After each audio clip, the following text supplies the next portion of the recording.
嗨，我是刘雨辰，今天是25年9月5日。我现在呢是在去公司训练的路上，心情也是特别好的。我觉得在刚刚过去的2个月里，自己的收获也是很多很多。比如靠自己的努力考上了心仪的初中，还有一个就是朗诵比赛呢也取得了很好的成绩。最重要的当然是回归公司训练和学习，又可以和小伙伴们共同进步了。总体来说还是很幸福的。我觉得在训练期间的心情应该就是有一点紧张和兴奋吧。我会继续努力加油的。就这样吧，拜拜。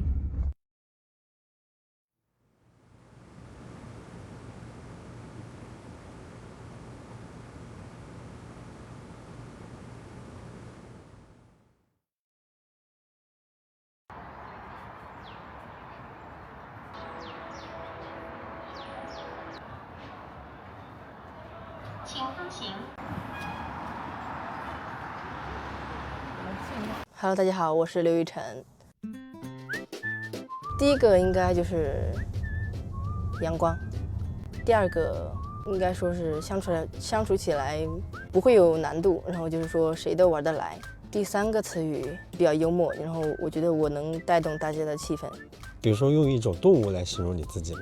狼狗吧，我觉得，因为狗狗天生就是比较活泼，比较向阳而生的感觉。狼狗的话，里面带点狼的气息。平时很多时候，我觉得我自己是特别帅的。上次不是已经考核结束了吗？新的一轮考核也会来，因为每个月你们都有一次考核。你对下一次的考核有什么期待，或者是愿意去为他做的事情？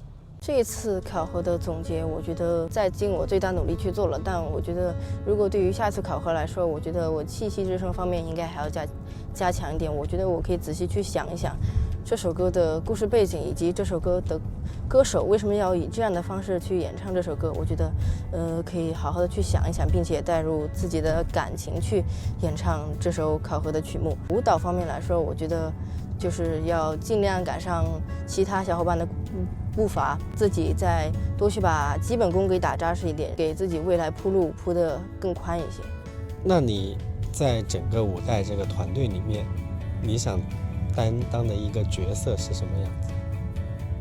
能算得上是一个大哥哥吧，平时能带领他们，毕竟我的年龄在重庆这边应该能算得到最大的，平时能带领他们去完成很多事情，并且他们平时都能很跟我玩得来。这是你在训练上面的嘛？那你在生活上面的？有空就约他们出来玩，平时一旦训练周期结束之后，一般告别的时候我说的最后一句话就是有空出来玩啊。你在公司训练的时候有没有特别累的时候？有，上周星期天的时候，我们有一节体能课，是全程高强度，就是全程都在练核心。第二天早上起来，核心就特别酸痛。星期天那天舞蹈呢，又是打铁，就是那种非常高爆发的舞蹈，就是全程爆发。接下来有一节软开课，那天课结束之后，就是整个人都可以说是可以瘫在地上，特别累，就是感觉回家躺到床上一分钟就能睡着的那种感觉。现在去公司马上想干的事情是？一般我到公司先去洗手间洗手，上个厕所，然后再洗手，看一下其他小伙伴有没有到，然后哪些小伙伴到了就去吃饭，吃完饭之后就会跟着他们一起去玩一会儿，练习一会儿舞蹈还有声乐技巧。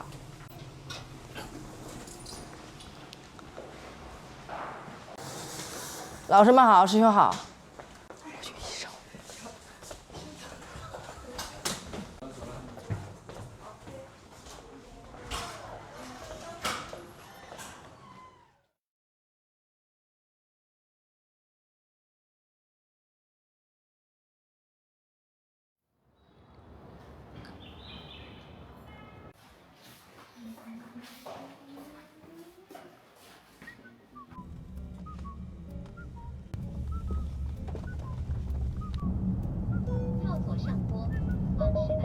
你之前是从来没有去过那个地方，对吧？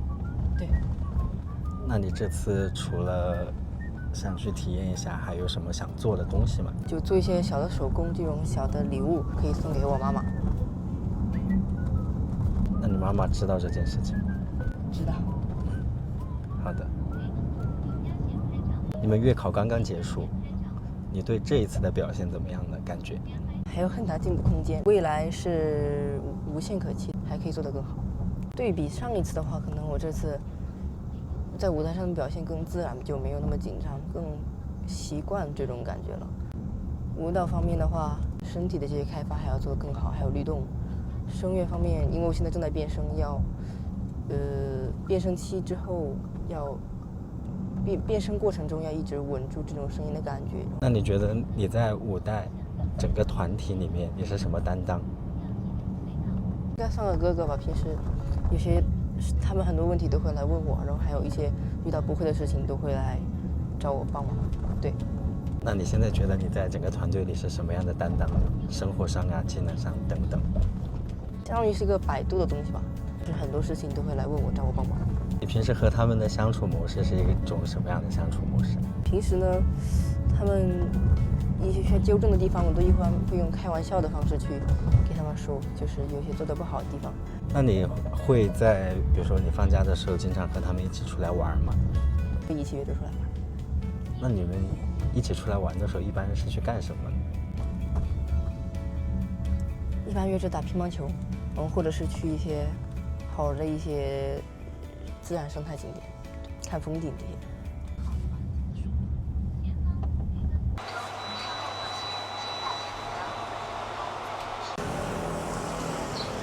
你不看导航可以找到路吗？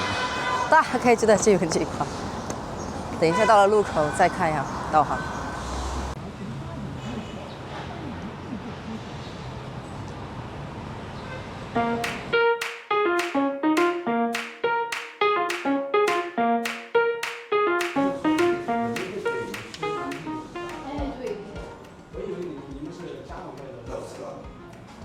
我们先了解一下重庆的历史。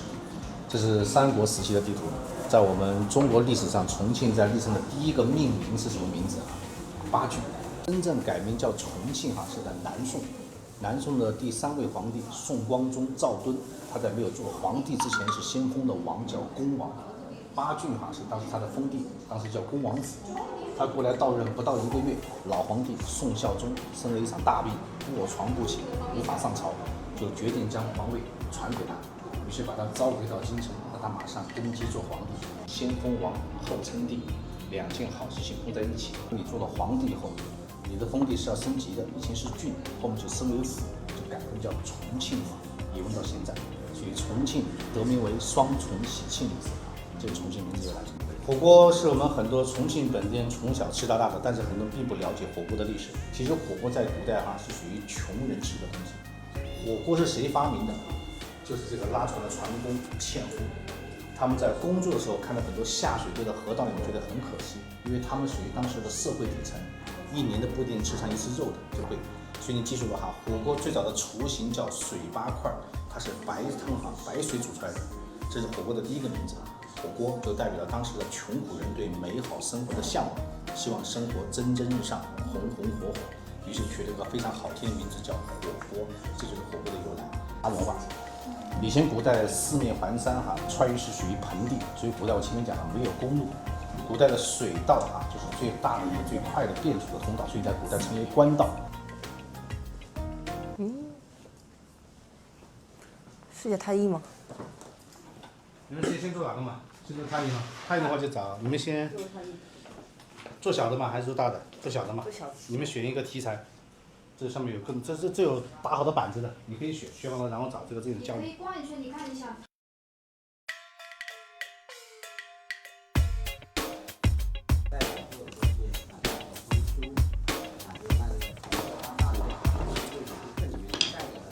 流程讲一下。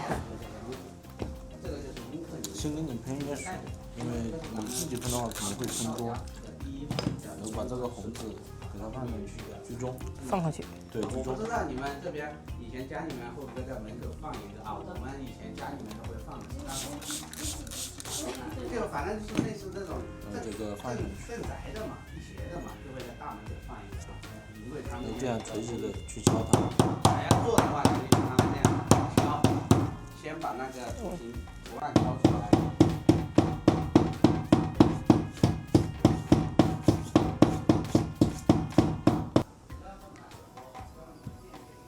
就这样，这个边，在这个金沙漠旁边，然后中间去取它的颜料，不要这样取，也别这样，因为你这样取了来，你没抹均匀的话容易糊。然后尽量就是别把这个金沙漠弄到外面去了，弄到外面去可能有点麻烦。然后抹均匀。对，抹均匀。然后垂直的拍打上去，然后颜色别弄出去。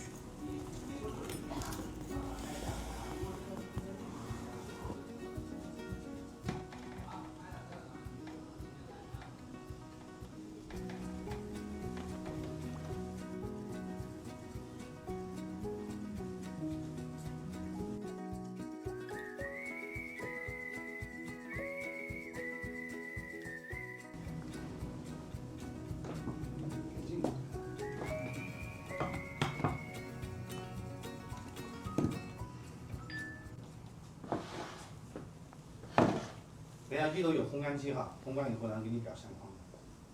哦，还可以裱相框。走。我们这个是20含了相框的，就跟你说的，这里为什么我们这里是属于办公类型。对，这个是一个更好的。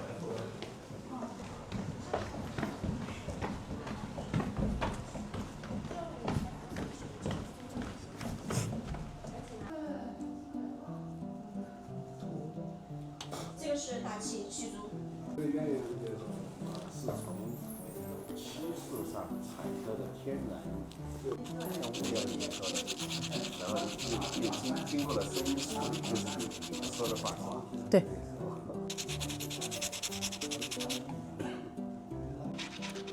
啊，抓紧时间。为什么？它不和谐。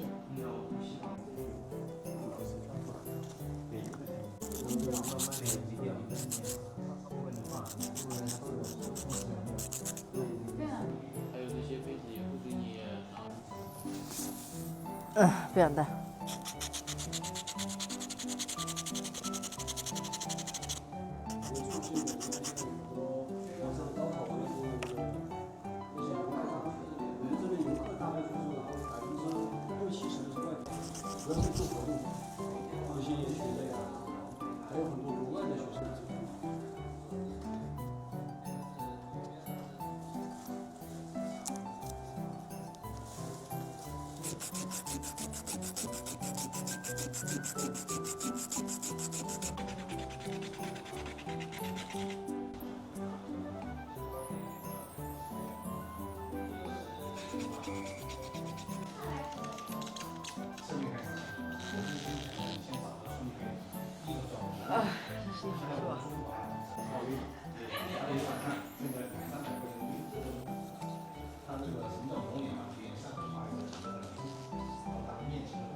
有咖啡色，还有绿色。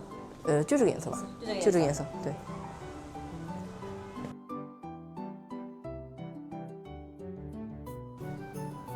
好了。好，谢谢。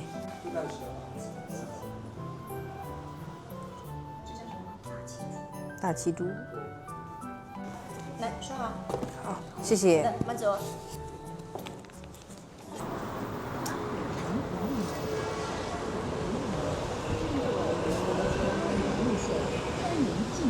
对这2个作品你自己满意吗？挺满意的，今天体验了一下非遗传统文化。那今天收获到什么东西了吗？舞龙仙女山、天书三桥、地凤126，应该更加保护和多了解这些传统文化，然后让我们的传统文化发扬下去。对。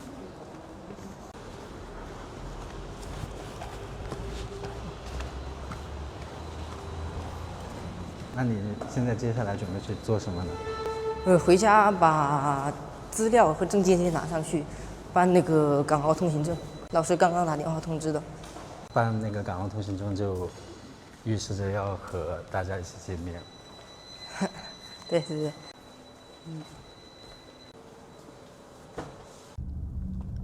你给你今天的一个非遗的一个体验做一个总结吧。只是体验了一下，但我确实没有耐心，真的做不了，就是花的时间会比较长。就做了2个，一个印章，还有一个拓印码，还有一个是大漆珠。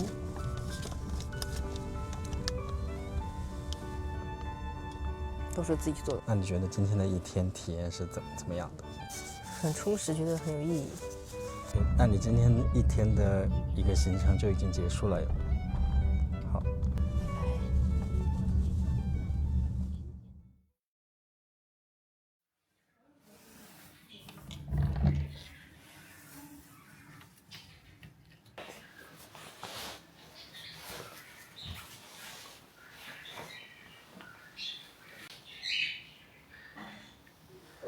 我起床了，起床了。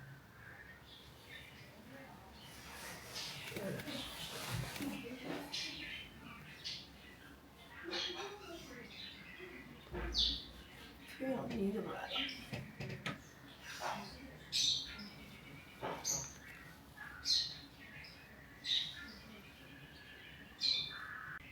这样你怎么来了，孙老师？你该起床了。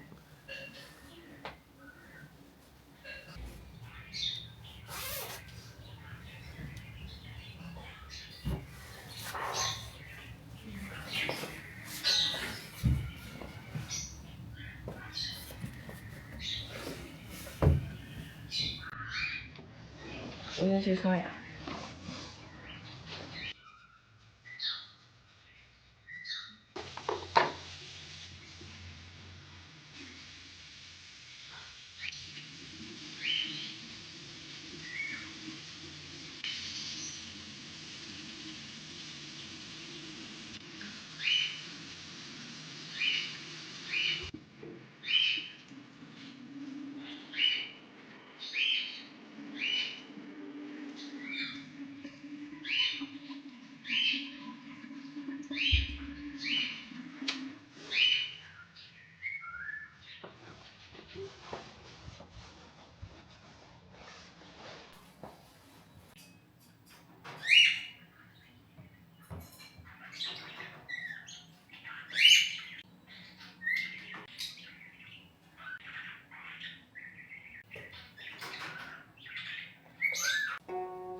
我现在要去练会儿琴。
别还有个东西没拿，Go Go Go！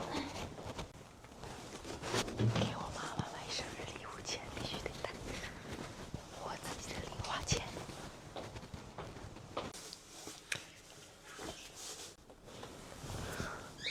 OK， 走吧，我们出发。口罩戴。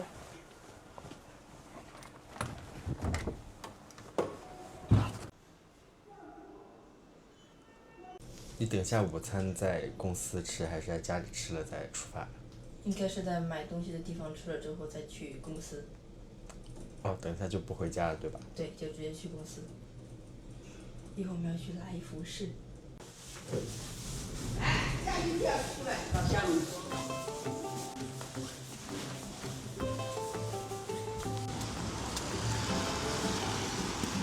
我发现你家里有特别多的那种拼图和乐高，那种是你在拼还是？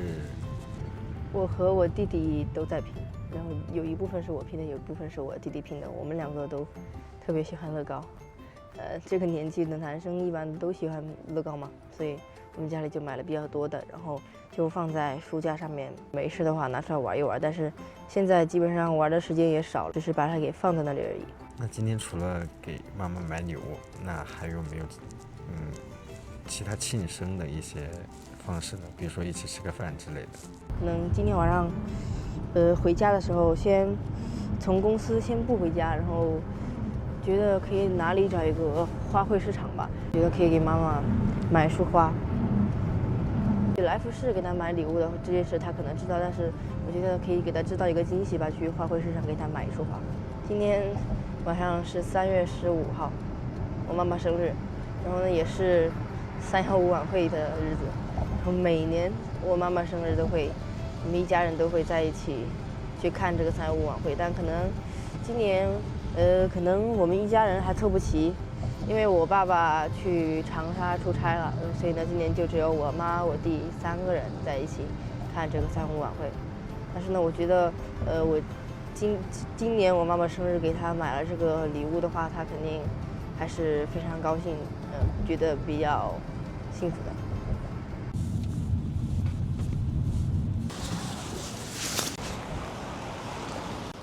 我的裤子，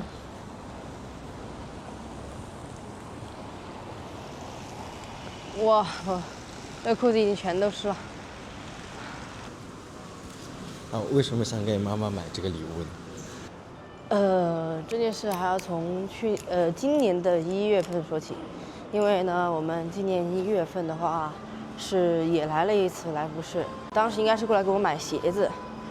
当时在经过我们今天要去的这个店的时候，我妈妈就可能停留了比较久的一点的时间，就有10多分钟。看她在这个店里面东挑挑西选选，然后就感觉特别喜欢这个店里面的东西一样。到最后我也不知道为什么没有买，可能是因为价格比较贵吧。我今天就打算回到这个店去给我妈妈选一个生日礼物。我想我选的不管是哪一款的话，她肯定都会喜欢的，因为是我给她选的这个礼物。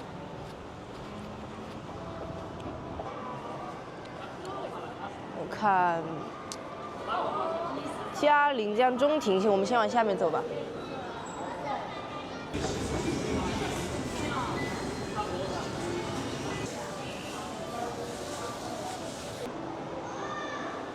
找到了，两个对比一下。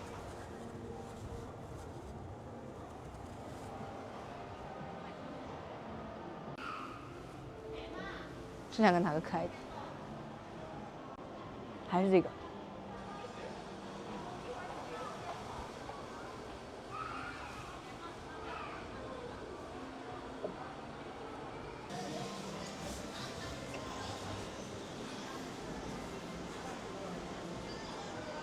哪一个？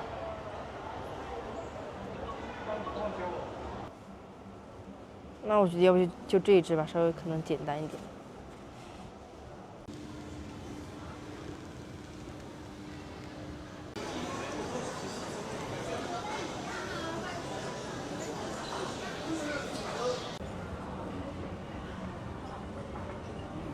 服务员。要一个薄荷排骨，然后一个怪卤饭，一个薄荷排骨和咖喱饭，然后还要一个西葫芦炒鸡蛋，3个。希望不要等太久，不然一会儿回公司来不及了。你觉得你妈妈是一个怎么样的人？我觉得我妈妈的话，算得上是一个对我非常非常温柔的一个人了。就是平时呢，一般只要是她认为对的事情，她一般都会让我去做。然后她就是我想做什么事情，只要是原则上是对的，然后原则上是好的，然后她一般都会让我去尝试。然后呢，她在我成长路上，她也会给我特别多的帮助。平时我遇到困难，学习上面或者是公司里面，她都会来鼓励我。有她在身边，我就特别幸福。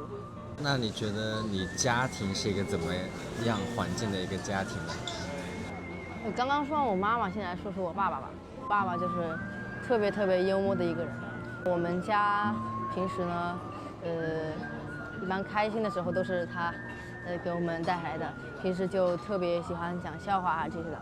我弟弟呢就是特别可爱，平时呢也跟我聊得到一块，虽然我们只差4岁，平时话题也是特别多。所以呢，总体上面来讲，我们家4个人的话，就是一个特别温暖、特别幸福的家庭。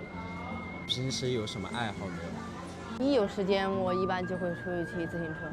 我是非常喜欢骑自行车的。家里面把作业做完，我就会看会儿书。有时间的话，还会去专门的图书馆去看书。然后就比如在观音桥的新华书店这个地方，稍微大一点的图书馆，然后我就会去里面看我自己喜欢的书，一般就是，在那里一看就是一下午。夏天的话，因为可能有些时候太热了，一般就是在6点多的时候就起来去骑，因为大家都知道重庆夏天特别热，我也是非常热爱游泳的。那平时一般喜欢看什么类型的书呢？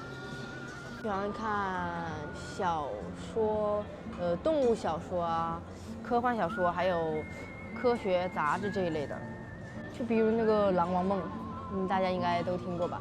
《狼王梦》这个书就是讲了主狼公，然后就是从当上妈妈开始，一直到他要完成让儿子成为狼王的梦想，最后也是给自己未完成的狼王梦给他的儿子报仇了，因为他的儿子是本来就正在培养成狼王的路上，然后结果被一只老鹰给杀死了。然后呢，他后来在年老的时候呢，就遇到了这只老鹰，与这只老鹰一起摔下了山崖，算是帮他的儿子报仇了。整个写的特别动人，特别生动，然后能触及人心。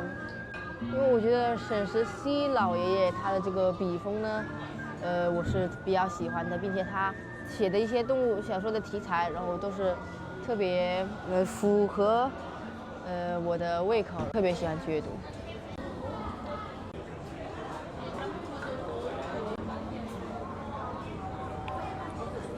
好，谢谢。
拿起来，给我一个微握，对，看下去，我俩亲的，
子，然后再加葡萄糖。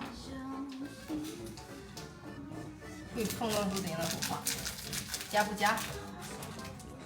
或者把你吃伤了，就是。来品一下。不着急。这个味道，无敌嘞！回甘。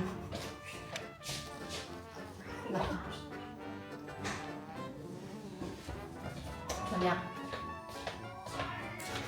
回苦是吧？有点回甘。回甘口不是回甘，是回苦。赶紧漱下口。用热水泡啊。一人泡。我就这个淡偏。进咖啡路。7月号，7号。哎，于振庄，等会儿要不打那个打经典？我们四个回球。拜拜。再见。拜拜。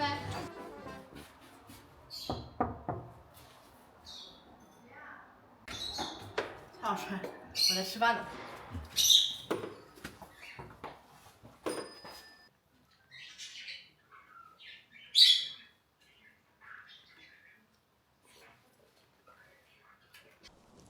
然后这里的话，就是我刚满100天的时候，我小时候也是非常胖啊，长得比较拽实。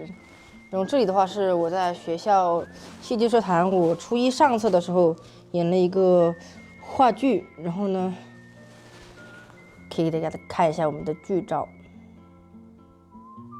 这个呢也是我比较小的时候。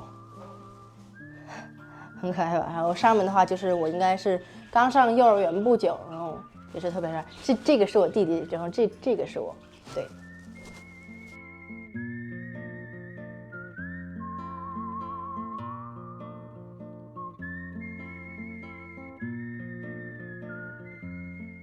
好，现在就是你要画出你在舞台上的样子。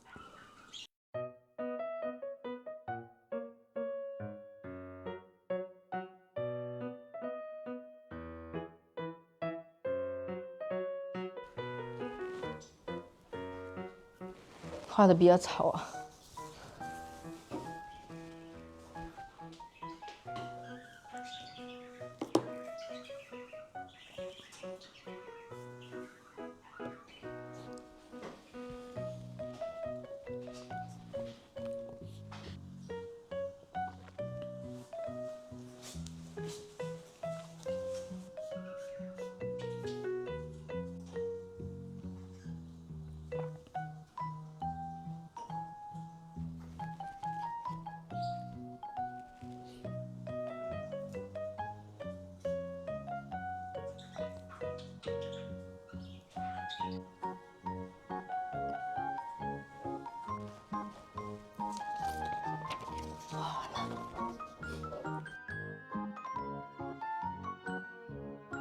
这个整体下来就是一个新年音乐会，我们那个囚鸟的舞台。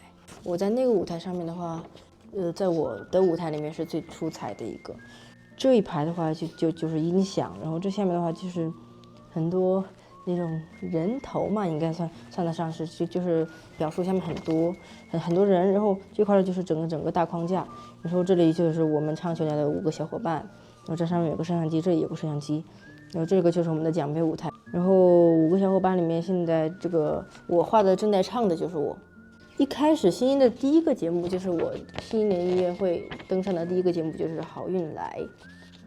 好运来的话，因为我觉得大家所有人都在一起，包括我们的小伙伴，其实并不是那么紧张，并且大家也是一起合唱，一起跳同一支舞。囚鸟这个舞台上面的话，我觉得特别紧张，因为台上5个人，然后台下这么多人，并且我有独唱的部分，所以呢我就特别紧张。但是呢下来之后，我觉得我自己发挥还是稳定。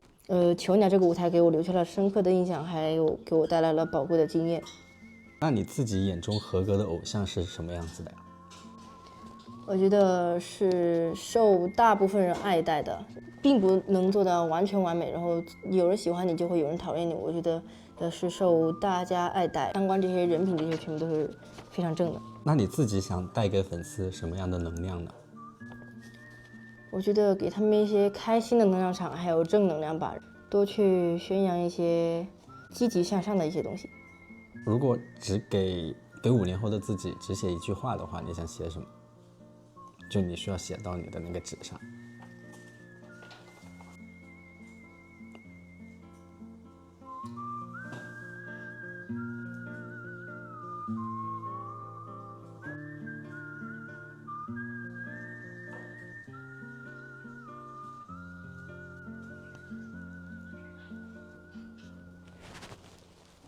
写好了。感谢你过去所做的一切，无论现在的结果是什么，都要享受过程。未来可期，加油！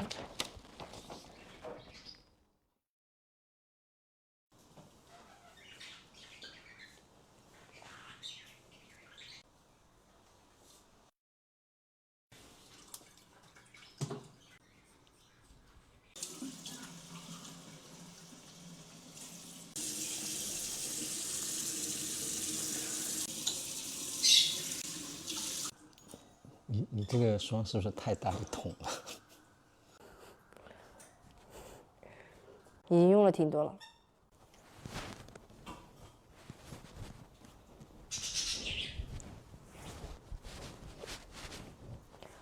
OK， 上床睡觉。第一个问题就是，你们大家这次不是以 TF 家族5代练习生的身份参加了新英吗？对，就参加了荣耀。那你参加之前和参加之后，对荣耀这个词有没有不一样的一个理解？因为我还没有上过这么大的舞台，没有经历过，然后可能就觉得很多方面荣耀是每个人之间是属于个人的。但是呢，我觉得这次新英过后，看到大家都这么齐心协力完成很多事情，然后呢给观众们带来特别好的效果啊这些的，然后我就觉得可能荣耀更多的不是个人，我觉得应该是每一个人齐心协力一起完成的一件事情。那你觉得自己作为最小的一代师弟参加家族演唱会，是沾了荣耀的光，还是为荣耀做出了贡献？能算得上一点点，但我觉得大部分应该算得上是做贡献吧。毕竟我们也是属于练习生的一部分，毕竟我们也有几个属于我们5代自己的舞台，然后呢，也是为新年音乐会出了一份力。你在成为 TF 家族练习生之前，有没有了解过练习生这个身份？